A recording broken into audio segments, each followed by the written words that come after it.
یہ ایک ایسی شہزادی کی کہانی ہے جس نے تخت نہیں جنگل کو چنا، اور جب فطرت خطرے میں پڑی تو وہ انسان نہیں رہی، محافظ بن گئی۔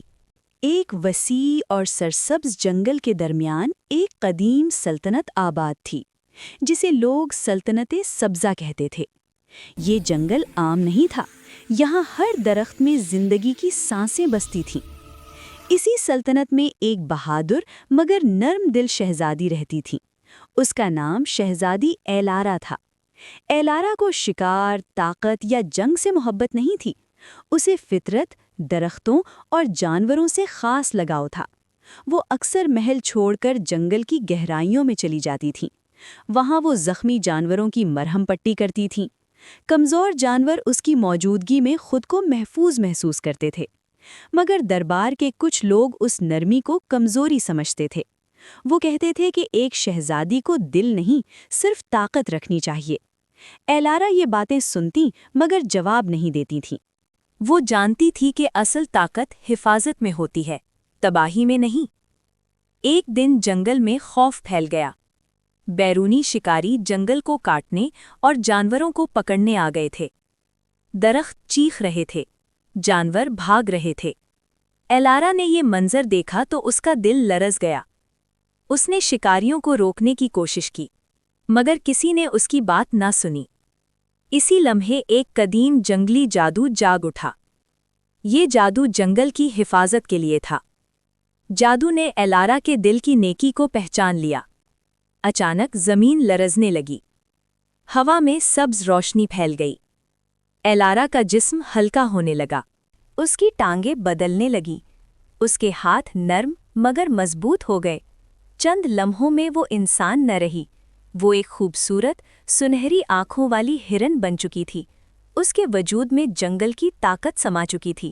شروع میں ایلارا گھبرا گئی، مگر پھر اسے احساس ہوا کہ وہ جانوروں کی زبان سمجھ سکتی ہے۔ وہ تیزی سے جنگل میں دوڑنے لگی۔ اس کی موجودگی سے شکاری خوفزدہ ہونے لگے۔ ہرن کی آنکھوں میں انسانوں کے لیے غصہ نہیں تھا، بس حفاظت کا جذبہ تھا۔ وہ شکاریوں کو جنگل سے دور لے گئی۔ جنگل آہستہ آہستہ پرسکون ہونے لگا۔ جانور اس ہرن کے گرد جمع ہو گئے۔ وہ جان گئے تھے کہ یہ ان کی محافظ ہے۔ دن رات ایلارا جنگل کی نگہبانی کرتی رہی۔ اس نے کمزور جانوروں کو محفوظ جگہوں تک پہنچایا۔ اس نے سکھایا کہ طاقت ظلم میں نہیں، حفاظت میں ہے۔ وقت کے ساتھ جنگل میں امن واپس آ گیا۔ ایک دن وہی سبز روشنی دوبارہ نمودار ہوئی۔ جادو نے کہا، تم نے اپنا فرض نبھا دیا ہے۔ ایلارا نے آنکھیں بند کر لیں۔ روشنی نے اسے گھیر لیا۔ ہرن آہستہ آہستہ بدلنے لگی، اور ایک بار پھر شہزادی ایلارا کھڑی تھی، مگر اب وہ پہلے جیسی نہیں تھی۔ اس کی آنکھوں میں جنگل کی حکمت تھی، دل میں ہر کمزور کے لیے ہمدردی تھی۔ دربار والوں نے اسے احترام سے دیکھا۔ اب کوئی اس کی نرمی کو کمزوری نہیں کہتا تھا۔ ایلارا نے تخت سنبھالا، مگر اس نے جنگل کو کبھی نہیں چھوڑا۔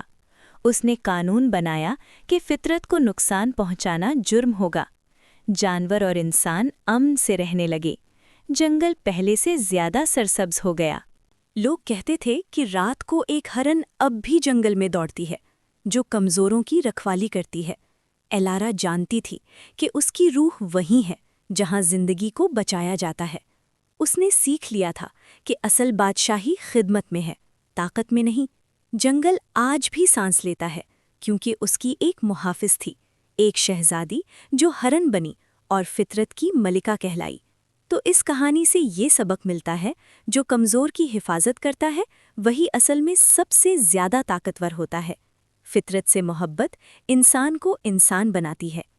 اگر آپ کو ایسی کہانیاں پسند ہیں جہاں طاقت تخت میں نہیں، حفاظت میں ہوتی ہے، جہاں ایک شہزادی جنگل کی محافظ بن جاتی ہے، تو ابھی اسی لمحے چینل کو سبسکرائب کریں۔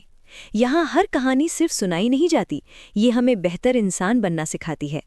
بیل آئیکن دبائیں تاکہ کوئی سبق آموز کہانی آپ سے رہ نہ جائے، اور کامنٹ میں بتائیں کیا آپ مانتے ہیں کہ اصل طاقت خدمت میں ہوتی ہے؟